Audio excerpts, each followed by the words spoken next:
तो देखिए पिछले 3 चुनावों का रिजल्ट क्या रहा है वो भी आपके सामने ग्राफिक्स के जरिए पूरा डेटा हम रखेंगे। 2013 की अगर बात कर ली जाए तो 2013 में चुनाव कराएगा अब तक 5 बार, क्योंकि यहाँ पे चुनाव हो चुके हैं। और ये देखिए मेरे आपके सामने हमें पूरा डेटा रख रहे हैं कि कब कब यहाँ पर चुनाव हुए और किस किस को मैदान में उतारा गया। 2013 में जब चुनाव हुए तो बीजेपी के प्रभुलाल सैनी वो यहाँ पर जीते थे। यहाँ पर बात कर ली जाए वोट शेयर की तो प्रभुलाल सैनी को बीजेपी ने यहाँ पर उम्मीदवार बनाया है। और इसके अलावा आप देखिए प्रत्याशी जो है प्रमोदजन भाया है कांग्रेस पार्टी के, और यहाँ वोट शेयर है 6.47%। इधर बात कर ली जाए प्रभुलाल सैनी की जो कि बीजेपी के कैंडिडेट है, और उनका वोट शेयर यहाँ पर देखिए 48.84% यहाँ पर वोट शेयर है। पिछले 3 चुनावों का रिजल्ट क्या रहा है? 2013 में बीजेपी के प्रभुलाल सैनी यहाँ पर जीते थे, तो और जीत हार का अंतर क्या रहा था? 3,399 रहा था जीत हार का अंतर। तो कितना वोट शेयर रहा था कांग्रेस का और कितना वोट शेयर रहा था कांग्रेस, यहाँ पर बीजेपी का वोट डेटा आपके सामने रख रहे हैं। और जब उम्मीदवार किसे बनाया गया था? यहाँ प्रभुलाल सैनी को बनाया गया था, और यहाँ पर कांग्रेस पार्टी ने बनाया था प्रमोदजन भाया को। और 3 चुनावों का रिजल्ट क्या रहा है, उसमें जीत हार का अंतर क्या रहा है? 34,063 वोटों में जीत हार का अंतर यहाँ पर रहा है। अब बात कर ली जाए 2018 के चुनाव की, तो यहाँ पर हमने डेटा आपके सामने रखा है कि यहाँ पर बीजेपी ने किसे उतारा? प्रभुलाल सैनी को। कांग्रेस ने किसे मैदान में उतारा? यहाँ पर प्रमोदजन भाया को। वोट शेयर ये रहा आपके सामने ग्राफिक्स के जरिए पूरा डिटेल रख रहे हैं। और उस वक्त जीत हार का अंतर क्या रहा था? 34,063 रहा था जीत हार का अंतर। अब क्योंकि 5 बार क्योंकि चुनाव हो चुके हैं और पिछले 3 चुनावों का रिजल्ट आपके सामने रख रहे हैं। अब 2023 की तरफ चलते हैं आपको लिए, जहां 2023 की अगर बात कर ली जाए तो बीजेपी के प्रभुलाल सैनी यहाँ पर जीते थे। प्रत्याशी थे यहाँ प्रभुलाल सैनी, और तब उनको कितने परसेंट वोट मिले थे? 49.63% उनको वोट मिले थे, यानी कि 87,390 वोट आए थे बीजेपी के खाते में। कांग्रेस को कितना मिला था? 81,529, और यहाँ पर वोट शेयर कितना रहा था उनका? 46.30%, यानी कि जीत हार का अंतर क्या रहा? 5,861 वोट का। और इसी पर हमारे सहयोगी है ब्रिजेश मौजूद है ज्यादा जानकारी लिए। ब्रिजेश, क्योंकि चुनावी जंग जो है अंता सीट की वो तेज हो चली है, और इस बार मुकाबला जो है काफी दिलचस्प इसलिए माना जा रहा है क्योंकि नरेश मीणा भी मैदान में आ चुके हैं, निर्दलीय वो चुनाव लड़ रहे हैं। तो क्या लगता है आपको इस सीट पर किसका पलड़ा आपको भारी नजर आ रहा है? क्योंकि आप लगातार यहाँ पर कवर कर रहे हैं इस सीट को, आप जान रहे हैं कि जनता का मूड क्या है। क्या लग रहा है इस बार का मुकाबला कैसे रहने वाला है? देखिए, मैं आपको बता देता हूं कि अंतर के विधानसभा चुनाव है 11 नवंबर को होने जा रहे हैं। इसको लेकर अब जो राजस्थान की जो दो पार्टियां हैं, जो बड़ी पार्टियां, उन्होंने अपने अपने प्रत्याशी मैदान में उतार दिए हैं। कांग्रेस ने पहले ही अपने प्रत्याशी के नाम की घोषणा कर दी थी, लेकिन भारतीय जनता पार्टी ने कल अपने प्रत्याशी के नाम की घोषणा करी है।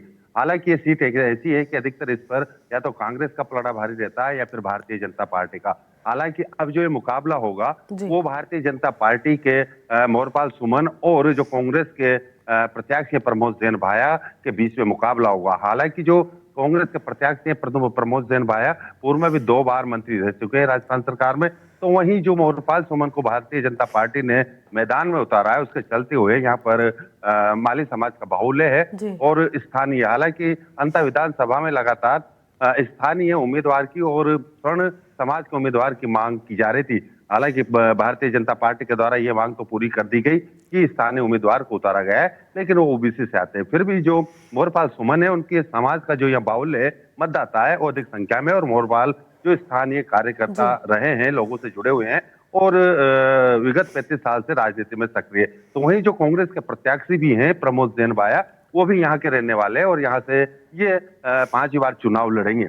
हालांकि अब जो मुकाबले होंगे उसके लिए नामांकन की प्रक्रिया जारी है और आगामी 21 अक्टूबर तक नामांकन होने हैं। इसी के चलते हुए आज भारतीय जनता पार्टी के प्रत्याशी मोहरपाल सुमन दोपहर 12:30 बजे 12 झालावाड़ सांसद की मौजूदगी में अपना नामांकन अंता एसडीएम कार्यालय जाकर दाखिल करेंगे।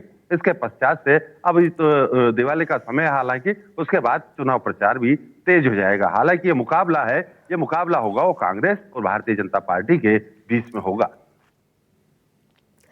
बिल्कुल, आप बता रहे ब्रजेश कि 12:30 बजे का वक्त रहेगा दोपहर का, जब नॉमिनेशन फाइल करेंगे यहाँ पर बीजेपी के उम्मीदवार जो मैदान में उतारे गए मोहरपाल।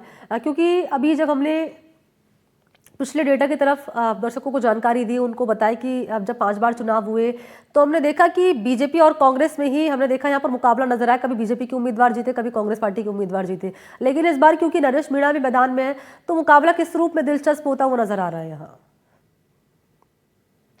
हालांकि देखो, नरेश मीणा ने भी यहाँ से ताल ठोकी है, लेकिन मुकाबला तो दिलचस्प होना ही है, क्योंकि राजस्थान का एक अकेला एक चुनाव है और सबकी नजर इस पर है। भारतीय जनता पार्टी के द्वारा लगभग 40 नामों के जो स्टार प्रचारक है उनकी घोषणा भी कर दी गई है। तो दूसरी ओर कांग्रेस के भी जो दिग्गज नेता है, राष्ट्रीय हो या प्रदेश स्तर के हो, तो प्रमोद जैन भाया के नामांकन के दिन रैली सभा में पहुंचे थे। तो वहीं देखा जाए तो जो निर्दलीय उम्मीदवार है नरेश मीणा, वो भी चुनावी मैदान में, और उन्होंने भी अपने नामांकन के दिन अपनी ताकत का प्रदर्शन किया था। हालांकि मुकाबला तो दिलचस्प होगा, लेकिन अधिकतर 12 जिले के अंतर विधानसभा में कांग्रेस और भारतीय जनता पार्टी के मध्य ही ऐसा मुकाबला देखा गया है। क्योंकि मीणा बाहुल्य सीट है और इसलिए भी मुकाबला काफी दिलचस्प नजर आ रहा है। और क्योंकि बात कर ली जाए अब मोरपाल की, ब्रजेश, तो मोरपाल क्योंकि वसुंधरा के करीबी माने जाते हैं, तो कहीं ना कहीं उनकी भी यहाँ पर साख हम कह सकते हैं दांव पर लगी हुई है। जी बिल्कुल, जो मोरपाल जो भाजपा ने प्रत्याशी बनाया है, वो भी वसुंधरा राजे सिंधिया के और सांसद दुष्यंत सिंह के करीबी माने जाते हैं, और इनके साख भी दाव पे। और जो प्रदेश की अभी राजस्थान सरकार और भारतीय भाजपा की सरकार, यानी सरकार की एक तरह से भी साख दाव पे मानी जा सकती है इसको लेकर। हालांकि मीणा समाज भी यहाँ पर बाहुल्य है और माली समाज भी बाहुल्य है, और दोनों के लगभग मतदाता है। लेकिन देखा जाए तो माली समाज से जो उम्मीदवार आए हैं वो अकेले एक मोरपाल ही है, और मीणा समाज से अन्य उम्मीदवार भी आए, ताकि जबकि नरेश मीणा इनमें सबसे प्रबल दावेदार है मीणा समाज में। लेकिन जो मुकाबला अंता का है, इन तीनों के बीच में तो होगा, लेकिन अधिकतर कांग्रेस और भारतीय जनता पार्टी के बीच ही मुकाबला दिलचस्प होता है। ठीक है ब्रजेश, शुक्रिया आपका तमाम जानकारी के लिए। तो 12:30 बजे का वक्त है जब मोरपाल यहाँ पर बीजेपी के उम्मीदवार नॉमिनेशन फाइल करेंगे।